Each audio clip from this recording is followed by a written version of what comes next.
Good day, my YouTube family. You're welcome back to Convisi Farms. New subscribers, you're also welcome. We're sorry for the long break. In this video today, I'm going to teach you on how to cultivate yams in sacks. We actually planted 3 different types of yams, 3 sets. We planted the mini set, we planted the seed yam, and we planted the head of yams.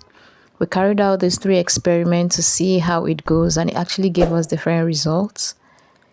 In our next video, I'll show you the results we got from it. We planted the yams in 2 different sites. This is one, and this is our staking. Look at how beautiful the staking is. We had to be intentional about the staking since we don't have enough bamboo. And this is another site where we planted another set of yams. And while we waited for it to grow, we introduced our potato to round about it.